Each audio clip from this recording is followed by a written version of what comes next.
नमस्कार किसान भाई, आप सभी लोग का हमारे चैनल इंडियन किसान चैनल में स्वागत है। किसान भाई, आज की वीडियो हम बात करने वाले गेहूं की श्रीराम सुपर 303 और HD 2967 दोनों में क्या अंतर है, कौन सी वेराइटी सबसे अधिक पैदावार निकल करके देती है। तो हमारी गेहूं की फसल में हमें कौन सी फसल का चयन करना चाहिए, श्रीराम सुपर 303 का या फिर HD 2967 का। इन दोनों में से किसकी अधिक पैदावार है और किस में हमें कम सिंचाई करने की आवश्यकता पड़ेगी। तो इसके लिए आप इस वीडियो को पूरा अंत तक देखते रहिएगा, बहुत ही ज़बरदस्त जानकारी आपको मिलने वाली है। तो यदि आप हमारे चैनल पर नए तो कृपया करके हमारे चैनल को सब्सक्राइब करें, हमारे इस वीडियो को अधिक से अधिक हमारे युवा किसान भाई तक शेयर करें जो हमारे युवा किसान भाई एग्रीकल्चर अपना करियर बनाने की सोच रहे हैं और गेहूं की फसल लगाने की सोच रहे हैं। एक हम शुरू करते हैं किसान भाइयों। सबसे पहले हम बात करते हैं किसान भाइयों की HD 2967 धान की वेराइटी के बारे में। अब बात कर लेते हैं किसान भाइयों की, सबसे पहले हम बात करते हैं कि ये कौन सी वेराइटी है, अगेती या पिछेती। तो किसान भाई मैं आपको बताना चाहूँगा कि HD 2967 जो वेराइटी है एक अगेती, यानी कि अगर आप अगली अगेती फसल करने जा रहे हैं गेहूं की, तब आप इस वेराइटी का चयन करके अपनी गेहूं की फसल से बेहद अच्छा पैदावार ले सकते हैं। बुआई की बात करें किसान भाई तो 10 नवंबर से लेकर 20 नवंबर तक अगर आप इसकी बुआई करेंगे तो अपनी गेहूँ की फसल से आप बहुत ही अधिक पैदावार ले सकते हैं। किसान भाइयों बात करते हैं इसकी जो पकने की जो अवधि है वो 140 से लेकर 145 दिन में पकड़ के तैयार हो जाती है। और बात करें इसके जो पौधे की हाइट होती है वो 95 से 100 सेंटीमीटर पौधे की लंबाई होती है, जिस वजह से हमारी गेहूं की फसल विपरीत मौसम जैसे कि तेज़ हवाएं चलती है उस वजह से काफ़ी हमारे किसानों की गेहूं की फसल गिर जाती है, उससे उन्हें बहुत ही अधिक घाटा देखने को मिलता है। काफ़ी हमारे किसानों की 70% गेहूँ की फसल बर्बाद हो जाती है उस समय पर हल्की सी बरसात हो जाती है तब। लेकिन ये इसकी जो पौधे की लंबाई वो 90 सेंटीमीटर से लेकर 100 सेंटीमीटर बौनी होने के कारण ये वैरायटी गिरती नहीं है किसान भाइयों। तो आप इसका चयन करके अच्छा पैदावार ले सकते हैं और ये 140 से लेकर 145 दिन में पकड़ के तैयार हो जाती है। अब बात करें इसकी सिंचाई की तो ये 4 से 5 सिंचाई में आराम से पकड़ के तैयार हो जाती है। अब बात करें किसान भाई इसकी बालियों के आकार की, जो इसकी बालियों का आकार होता है किसान भाई 15 सेंटीमीटर यानी कि 6 इंच होता है। इसकी बाली लंबी मोटी चमकदार वजनदार दिखाई देती है, जिससे हमारा उत्पादन होता है वो बहुत ही तगड़ा निकल करके आता है। और इसके जो बीज दर की बात करें किसान में तो 1 एकड़ में आप अगेती बुआई कर रहे हैं तो आप कम से कम 40 से 45 किलोग्राम बीज की आवश्यकता आपको पड़ेगी। ध्यान रखिए किसान भाइयों, ऐसी जानकारी आपको कोई भी नहीं देगा। कम से कम 40 किलो और अधिक 45 किलो से 1 ग्राम भी आपको अधिक बीज नहीं लेना है, क्योंकि काफ़ी हमारे किसान भाई अधिक बीज का भी चयन करते हैं, लेकिन ऐसा आपको बिल्कुल नहीं करना है। और किसान भाई मैं आपको बताना चाहूँगा कि इसके जो एक कल्ले से जो पौधों की संख्या होती है वो करीब 30 से 32 कल्ले निकलते हैं और इसकी वजह से जो हमारी पैदावार होती है उसमें बहुत ही अधिक फर्क पड़ता है। बात करते हैं इसके उत्पादन की तो किसान 1 एकड़ में करीब 1 हेक्टेयर 75 कुंटल यानी कि 1 एकड़ में 26 से लेकर 28 कुंटल आराम से निकाल करके दे देती है। और किसान इसमें एक बहुत ही ज़बरदस्त चीज़ है वो है हमारी जो इसमें रोग प्रतिरोधक क्षमता, यानी कि जो हमारे बहुत सारे गेहूँ की फसल में कीटों का अटैक देखने को मिलता है, रोग का अटैक देखने को मिलता है, तो वो अटैक आपको यहाँ पे कम देखने को मिलेगा, यानी कि आपको कम स्प्रे करने की जरूरत पड़ेगी और अब कम स्प्रे करके कम सिंचाई करके बहुत ही अधिक पैदावार ले सकते हैं। किसान में बात कर लेते हैं इसको हम कौन कौन से एरिए में कौन कौन से इलाके में लगाकर अच्छा पैदावार ले सकते हैं किसान में। तो मैं आपको बताना चाहूँगा ये पंजाब, हरियाणा, बिहार, आसाम, मध्य प्रदेश, महाराष्ट्र, राजस्थान, झारखंड, हिमाचल, JNK, इन सभी इलाकों में आप इसकी बुआई करके अगेती गेहूं की और बहुत ही अधिक पैदावार ले सकते हैं।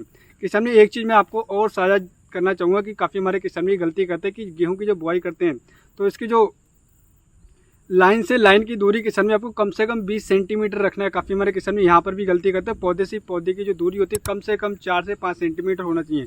और आप इस तरीके से आप बुआई करेंगे तो किसान में अपनी गेहूँ की फसल से बेहद अच्छा पैदावार ले सकते हैं। जो वेराइटी HD 2967 से बहुत ही तगड़ा पैदावार ले सकते हैं।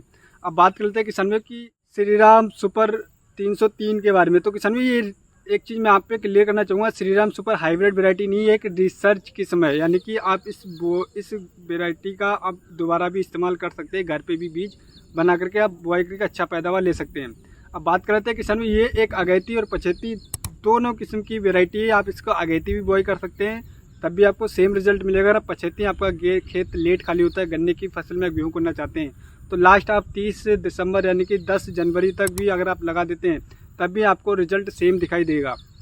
अब बात कर लेते हैं किसान में इसकी बीज की मात्रा की। तो आप अगर अगेती बुआई करना चाहते हो तो आपको 45 किलोग्राम बीज की आवश्यकता पड़ेगी, वही अगर आप पछेती करना चाहते हो तो आपको 50 किलोग्राम बीज की आवश्यकता पड़ेगी। जो पकने की अवधि है वो 125 से 130 दिन पक कर के तैयार हो जाती है। उसके पौधे की जो लंबाई होती है किसान वो 88 सेंटीमीटर से लेकर 90 सेंटीमीटर होती है, जिस वजह से हमारी जो गेहूं की फसल गिरने की सबसे अधिक समस्या हमारे किसान भाइयों को देखी जाती है, क्योंकि उस समय पर मौसम विपरीत हो रहा था, मौसम चेंज हो रहा था, गर्म हवाएं चलनी होती है, हल्की सी बारिश भी होती है, और ऐसे टाइम पर काफ़ी हमारे किसान भाई गेहूं की फसल गिर जाती है। लेकिन वहीं पर गिरने पे 70% से लेकर 40% तक घाटा देखने को मिलता है। लेकिन श्रीराम सुपर 303 वैरायटी में ऐसा आपको देखने को नहीं मिला है, क्योंकि ये बौनी किस्म होती है, जिस वजह से ये गिरती बिल्कुल नहीं है।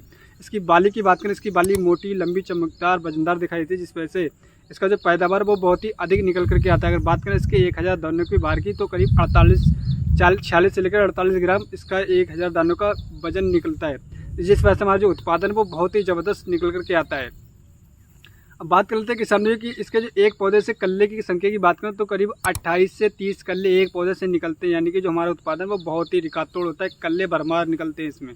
अब बात कर लेते हैं इसकी सिंचाई की, तो करीब 4 से 5 सिंचाई में पक कर आसानी से तैयार हो जाती है। अगर आप लेट करते हैं तब भी आपको 5 सिंचाई करना पड़ेगी, और आप अगेती इसकी बुआई करते हैं तब भी आपको कम से कम 4 से 5 सिंचाई करना पड़ेगी, और आप अच्छा पैदावार ले सकते हैं। अगर आप बात करें अगेती, तो किसान भैया आप अक्टूबर लास्ट से लेकर अगेती बुआई कर सकते हो, और 15 दिसंबर यानी कि 30 दिसंबर तक आप इसकी पछेती बुआई करके अच्छा पैदावार ले सकते हैं। बात कर लेते हैं किसान भाइयों इसकी पैदावार, तो किसान भाई इसका पैदावार 1 एकड़ में 28 से 30 कुंटल आराम से निकाल करके आप ले सकते हैं। एक चीज़ और मैं बताना चाहूँगा किसान भाइयों, इसमें रोग प्रतिरोधक क्षमता होती है, जिस वजह से हमारी गेहूँ की फसल में बहुत सारे रोग का अटैक देखने को मिलता है। लेकिन इसमें हल्दी रोग, लीफ ब्लाइस्ट और बहुत सारे से कीटों का जो इल्लियों का प्रकोप वो इसमें देखने को कम मिलता है, जिस वजह से हमें कम स्प्रे लगाने की आवश्यकता पड़ती है। तो इस तरीके से किसानों ने अपनी गेहूं की जो मैंने आपको 2 वैरायटी बताई थी, आप इन दोनों में से कोई भी एक वैरायटी का चयन करके आप अधिक पैदावार ले सकते हैं। किसान भाई यहाँ पे एक चीज़ और मैं बताना चाहूँगा, काफ़ी हमारे किसान भाई गलत इन्फॉर्मेशन शेयर कर रहे हैं कि DVW 303 को ही वो श्रीराम सुपर 303 बता रहे हैं, तो ऐसा बिल्कुल नहीं है किसान भाई। DVW 303 दूसरी वैरायटी है, और ये श्रीराम सुपर 303 ये दूसरी वैरायटी है। तो आप इन दोनों में से जो मैंने आपको बताया HD 2967 और श्रीराम सुपर 303, इन दोनों में से कोई भी एक वैरायटी का चेंज करके अपनी गेहूं की फसल से कम 28 से 30 कुंटल प्रति एकड़ पैदावार आराम से ले सकते हैं। एक चीज़ मैं और बताना चाहूँगा, जो श्रीराम सुपर जो वैरायटी हमारे काफ़ी किसानों का कहना है कि कौन कौन से राज्यों में लगा सकते हैं, तो यहाँ पर मैं एक चीज़ और बताना चाहूँगा किसान भैया, ये सभी राज्यों में लगा सकते हैं जहाँ पे गेहूँ की फसल होती है, जैसे कि हिमाचल, पंजाब, झारखंड, आसाम, बिहार, उत्तर प्रदेश। लेकिन कुछ एरियो में इसकी जो पकने की अवधि वो अधिक है, जैसे कि उत्तरी उत्तर प्रदेश में और बिहार साइड में। यहाँ पे करीब किसान भाई ये 130 से लेकर यानी कि 135 से लेकर 140 दिन में ही पक कर के तैयार होती है, और जो बाकी के राज्य में वहाँ पर 125 से 130 दिन में पक कर के तैयार हो जाती है। क्योंकि किसान भाई मैं यहाँ पे मैंने इस वैरायटी का चयन करा था पिछले साल, और मैंने खुद प्रैक्टिकली देखा था। ये मैं उत्तर प्रदेश एरिया से बिलोंग करता हूँ, तो मेरी जो वैरायटी जो पकड़ के आई थी वो करीब किसान भाई 135 से 140 दिन में पकड़ के तैयार हो गई थी। तो आप जो मैंने आपको बात बताई, इस बात को आप ध्यान रखिए। अगर आप इस वैरायटी का चयन करेंगे तो इन दोनों में से कोई भी वैरायटी का चयन करके अपनी गेहूं की फसल से बेहद अच्छा पैदावार ले सकते हैं। तो अगली वीडियो मिलते हैं दोस्तों नई वीडियो में नई जानकारी के साथ। धन्यवाद किसान भाइयों।